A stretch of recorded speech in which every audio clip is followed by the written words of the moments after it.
Israel और Hamas के बीच एक साल से जारी जंग की वजह से गाजा खंडहर में तब्दील हो चुका है। जानकारी के मुताबिक गाजा की 60% इमारतें पूरी तरह से तबाह हो चुकी हैं। इजरायल ने हमास को खत्म करने के लिए उन इलाकों को बर्बाद कर दिया जो कभी लाखों लोगों का घर हुआ करता था। इजरायली सेना के हवाई हमलों का सबसे ज्यादा असर खान यूनिस, गाजा सिटी और जबालिया पर पड़ा। इजरायली प्रधानमंत्री बेंजामिन नेतन्याहू ने हिजबुल्लाह चीफ हसन नसरल्लाह के उत्तराधिकारी हाशिम सैफुद्दीन की मौत की पुष्टि कर दी है। जानकारी के मुताबिक सैफुद्दीन पिछले हफ्ते गुरुवार को बेरूत में हुई एयर स्ट्राइक में मारा गया है। नेतन्याहू से पहले कल शाम रक्षा मंत्री योव गैलेंट ने भी उनकी मौत का दावा किया था। लेबनान में इजरायली हमले के बीच हिजबुल्लाह ने सीज फायर की मांग की है।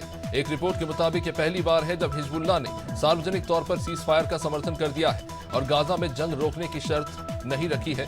हिजबुल्लाह ने पिछले साल 8 अक्टूबर को हमास का साथ देते हुए इजरायल पर हवाई हमला शुरू किया था।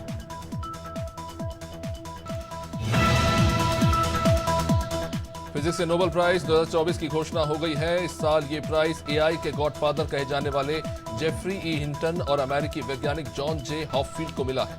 इन्हें मशीन लर्निंग से जुड़ी नई तकनीकों के विकास के लिए यह सम्मान दिया गया जो आर्टिफिशियल न्यूरॉन्स पर आधारित है। इससे मशीनों को इंसानी दिमाग की तरह सोचना और समझना सिखाया जाता है। मध्य प्रदेश में कल पंजीयन और मुद्रांक विभाग की संपदा 2.0 सॉफ्टवेयर का शुभारंभ होने जा रहा है। मुख्यमंत्री डॉक्टर मोहन यादव ही इसका शुभारंभ करेंगे। भोपाल के Kushabhau Thackeray international convention centre में कार्यक्रम होगा। मध्य प्रदेश में रजिस्टर्ड की जाने वाली प्रॉपर्टी की जीआईएस मैपिंग, बायोमेट्रिक सर्टिफिकेशन के साथ ई साइन और डिजिटल सिग्नेचर व्यवस्था सभी जिलों में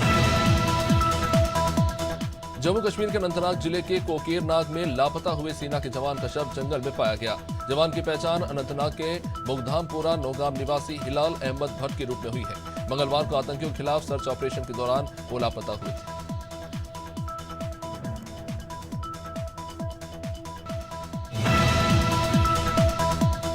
कोलकाता रेप मर्डर केस के खिलाफ federation of all India medical association की आज देश भर में भूख हड़ताल रहेगी। एसोसिएशन का कहना है कि जब तक ट्रेनी डॉक्टर्स को न्याय नहीं मिल जाता तब तक वे प्रदर्शन जारी रखेंगे।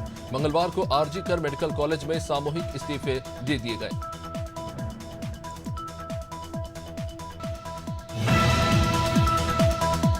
बालोद में एसपी एसआर भगत ने पुलिस विभाग में बड़े पैमाने पर तबादले किए। लंबे समय से एक ही स्थान पर सेवा दे रहे 80 पुलिसकर्मियों को इधर से उधर किया गया। इसमें एक सहायक उप निरीक्षक, 17 प्रधान आरक्षक, 62 आरक्षक शामिल हैं।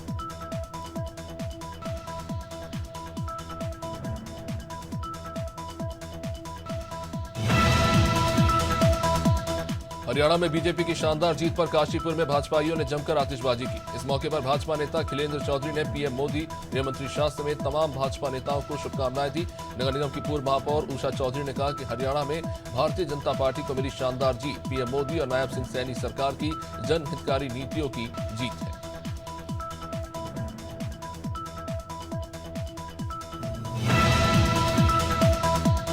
हरियाणा विधानसभा चुनाव में जीत के बाद कांकेर जिला मुख्यालय में भाजपाइयों ने जश्न मनाया और मिठाइयां बांटी। बता दें कि बीजेपी ने हरियाणा विधानसभा की 90 सीटों में से 48 सीटों पर जीत दर्ज की है, जिसके बाद अब बीजेपी तीसरी बार हरियाणा में सरकार बना रही है। वहीं कांग्रेस के खाते में 37 सीटें आई।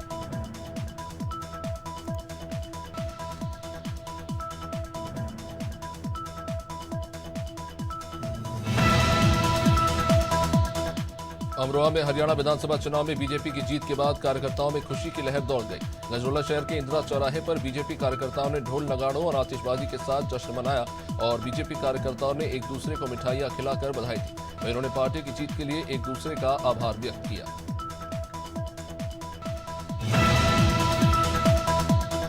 एक्ट्रेस और बीजेपी सांसद कंगना रनौत को जबलपुर जिला न्यायालय ने उनके 2021 के एक विवादित बयान को लेकर नोटिस जारी किया है। ये मामला उनके उस बयान से जुड़ा हुआ है जिसमें उन्होंने कहा था कि असली आजादी 2014 में मिली थी, 1947 में तो भीख मिली थी। ये बयान उन्होंने एक कार्यक्रम के दौरान दिया था।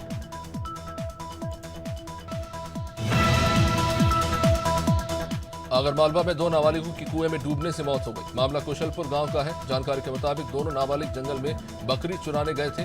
कुएं में नहाने के दौरान एक नाबालिग डूब गया, जिसे बचाने के दौरान दूसरा भी डूब गया।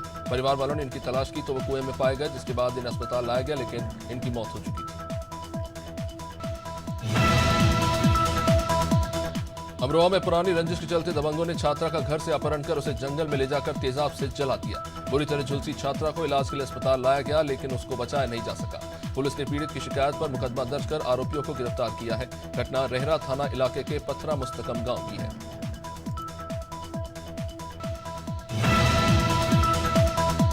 सुल्तानपुर में बीती रात पुरानी रंजिश के चलते अंडा व्यापारी को गोली मार दी गई। ये मामला दोस्तपुर थाना क्षेत्र का, जहां बाइक पर सवार होकर आए बदमाशों ने व्यापारी संतराम को गोली मारी और फरार हो गए। घटना के बाद स्थानीय लोगों की मदद से इन्हें अस्पताल ले जाया गया। वही घटना की सूचना मिलने के बाद पुलिस ने बदमाशों की तलाश शुरू कर दी।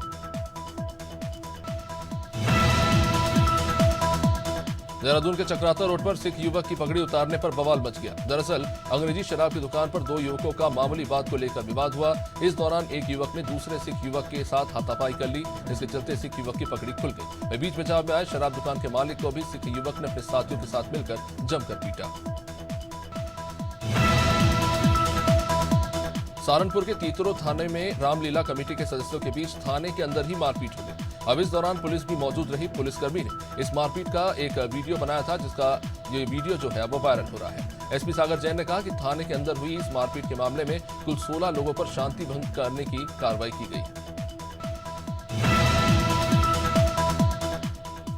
मथुरा में वाहन चेकिंग के दौरान गोवर्धन पुलिस की साइबर फ्रॉड के आरोपी से मुठभेड़ हो गई। मुठभेड़ गोवर्धन थाना इलाके के राधाकुंड बाईपास पर हुई। पुलिस की जवाबी कार्रवाई में गोली लगने से आरोपी घायल हो गया, जिसे पुलिस ने गिरफ्तार कर लिया। पुलिस को आरोपी के कब्जे से एक तमंचा, 13 एटीएम कार्ड, नकदी और पैसे समेत एक बाइक मिली।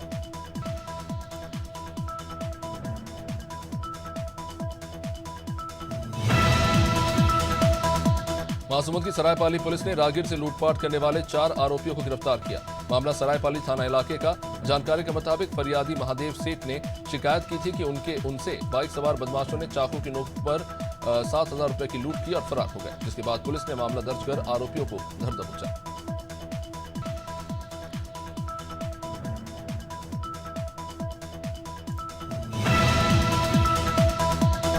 मुख्यमंत्री योगी के निर्देश पर फर्रुखाबाद में अवैध अस्पतालों के खिलाफ अभियान चलाया गया, जिसमें एसीएमओ डॉक्टर रंजन गौतम की टीम ने छापेमारी करते हुए 20 मेडिकल संस्थानों को चेक किया। इनमें से 17 संस्थानों को सीज किया गया, तो वही 2 संस्थानों की ओटी को सीज कर दिया गया। बता दें कि जनपद में संचालित इन अवैध अस्पतालों में कई लोगों की मौत हो चुकी है। बहराइच के खेरीघाट थाना क्षेत्र में बैंक एजेंट से लाखों की लूट हुई। Ankit Kumar Maurya Union Bank of India में बैंक एजेंट के रूप में काम करता है। इसका कहना है कि देर रात पैसों से भरा हुआ बैग लेकर वो बाइक से घर जा रहा था, तभी खेरीघाट थाना इलाके में कुछ अज्ञात लुटेरों ने उससे मारपीट की और पैसा से भरा बैग लूटकर फरार हो गए। फिलहाल पुलिस ने मामला दर्ज कर जांच शुरू कर दी। फर्रुखाबाद में गौ सेवकों ने गौ तस्करों के खिलाफ अभियान चलाया, जिसके तहत गौ सेवकों ने इटावा बरेली हाईवे से गौ तस्करी करते एक कंटेनर को पकड़ा, जिसमें बड़ी संख्या में पशु पाए गए। चालक ने रास्ते में रोकने आए 2 ट्रकों को भी इस बीच टक्कर मार दी, जिसका वीडियो काफी वायरल हो रहा है।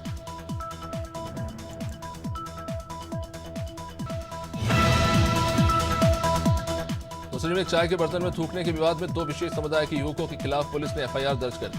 पुलिस अधीक्षक अजय सिंह ने बताया कि यह घटना 29 सितंबर को लाइब्रेरी चौक के पास हुई। शिकायतकर्ता हिमांशु बिश्नोई ने आरोप लगाया कि उन्होंने चाय के स्टॉल पर काम कर रहे नौशाद अली और हसन अली को चाय के बर्तन में थूकते हुए देखा। इसका उसने वीडियो भी बनाया।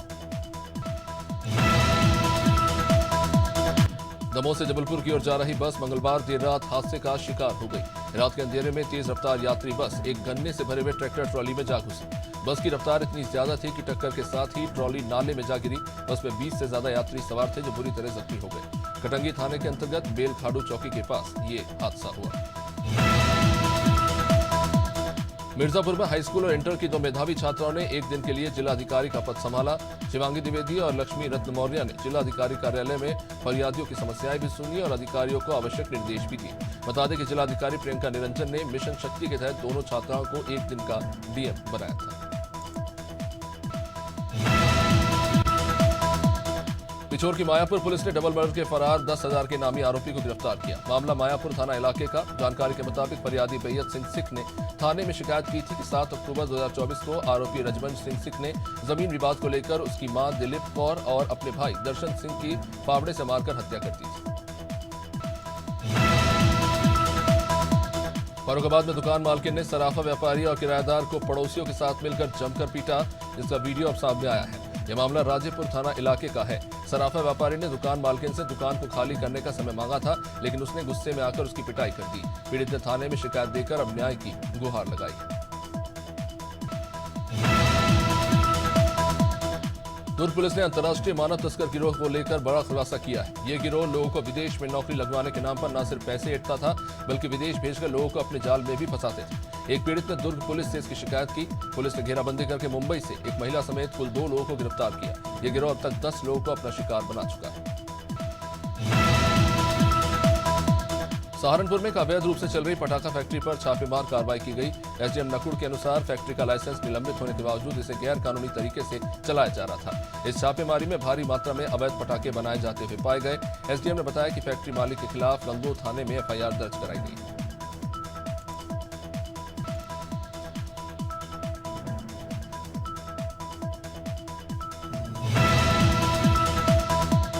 रायपुर पुलिस से 2 अंतर्राज्यीय चोरों को पुलिस ने गिरफ्तार किया, जिनके पास से चांदी के जेवरात, पिस्टल और एक चाकू सहित 15 लाख का सामान बरामद हुआ। आरोपी ने 29 सितंबर को सिविल लाइन थाना क्षेत्र के एक घर में चोरी की वारदात को अंजाम दिया था और फरार हो गए। इसकी शिकायत पीड़ित ने थाने में की थी। पुलिस ने सीसीटीवी खंगाल कर आरोपियों को दबोच लिया।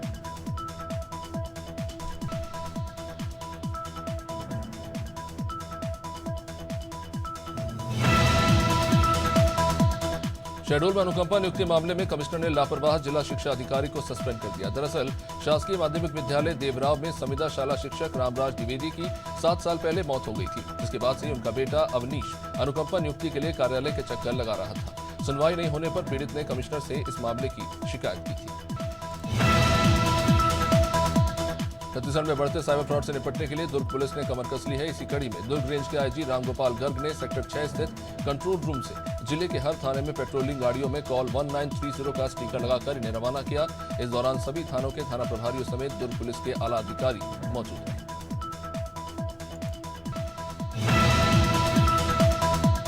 बरेली के गांव मुडिया अहमदनगर में एक युवक प्रेम प्रसंग के चलते युवती को भगाकर ले गया और शादी कर ली। युवती की मां ने बताया कि उनकी लड़की को सुमित यादव बहला फुसलाकर घर से भगा ले गया था। मामले की शिकायत पुलिस से की गई। बता दें कि पुलिस ने आरोपी युवक के खिलाफ केस दर्ज कर लिया है और मामले की जांच शुरू कर दी है।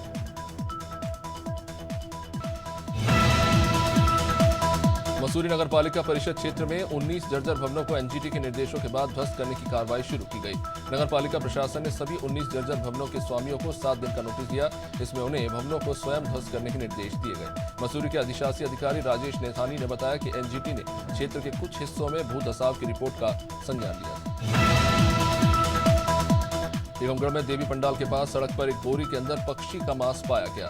दुर्गा पंडाल के पास पक्षी का मांस पाए जाने को लेकर सवाल उठने लगे, जिस बीच पुलिस ने मौके पर पहुंचकर स्थिति को संभाला और लोगों को शांत कराया। साथ ही फायर ब्रिगेड बुलाकर पूरी सड़क को पानी से धोया गया। इसके बाद ये मामला शांत हुआ।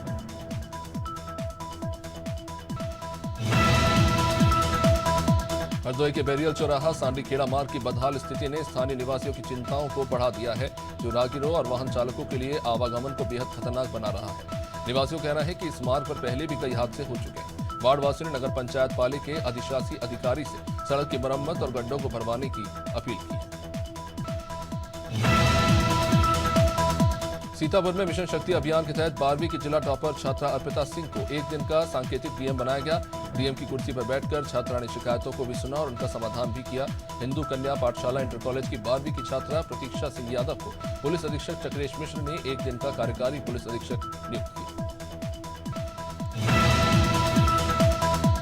रायपुर में शारदीय नवरात्र का पर्व धूमधाम से मनाया जा रहा है। जगह जगह पंडाल बनाकर माता रानी की प्रतिमा स्थापित की गई, जिनकी श्रद्धालु पूरी भक्ति भाव से पूजा कर रहे हैं। ऐसे में बैरन बाजार में मां मंगला काली और आकाशवाणी चौक स्थित महाकाली माता की भव्य मूर्ति विराजमान है, जहां मां के भक्त उनका आशीर्वाद लेने पहुंच रहे हैं।